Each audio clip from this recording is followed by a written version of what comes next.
விஜயகாந்துக்கு விருது வழங்காததால் சர்ச்சை ஏற்பட்டுள்ளது. டெல்லியில் நேற்று நடைபெற்ற பத்ம விருதுகள் வழங்கும் விழாவில் விஜயகாந்துக்கு விருது வழங்கப்படாததால் சர்ச்சை ஏற்பட்டுள்ளது. அதனை அண்மை செய்தியாக பார்த்துக் கொண்டிருக்கிறோம். இது தொடர்பான முழுமையான விவரங்களை செய்தியாளர் ராஜேஷ் வழங்க கேட்கலாம். ராஜேஷ், இது குறித்த விவரங்களை பகிர்ந்து கொள்ளுங்கள். தேமுதிக நிறுவனரும் பிரபல நடிகருமான விஜயகாந்துக்கு அறிவிக்கப்பட்ட பத்மபூஷன் விருது வழங்குவதில் தாமதம் ஏற்பட்டுள்ளது.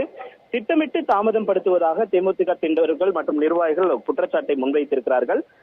கடந்த ஜனவரி 25ஆம் தேதி கலை, மருத்துவம், சமூகம் உள்ளிட்ட பல்வேறு துறைகளுக்கு சேவை செய்தவர்களுக்கு ஆண்டுதோறும் தேர்வு செய்யப்பட்டு பத்ம விருதுகள் வழங்கப்படுவது வழக்கம். அந்த வகையில் கடந்த ஜனவரி 25ஆம் தேதி குடியரசு தினத்தை முன்னிட்டு மறைந்த நடிகர் விஜயகாந்துக்கு பத்ம விபூஷன் விருது அறிவிக்கப்பட்டது.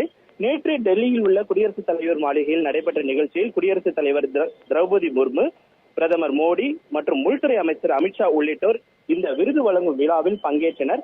அதில் முன்னாள் துணை ஜனாதிபதி வெங்கையா நாயுடு, தமிழகத்தைச் சேர்ந்த பரதநாட்டிய கலைஞர் பத்மா சுப்பிரமணியன் உள்ளிட்ட பலருக்கு பத்ம விருதுகள் வழங்கப்பட்டது. விவரங்களுக்கு நன்றி ராஜேஷ்.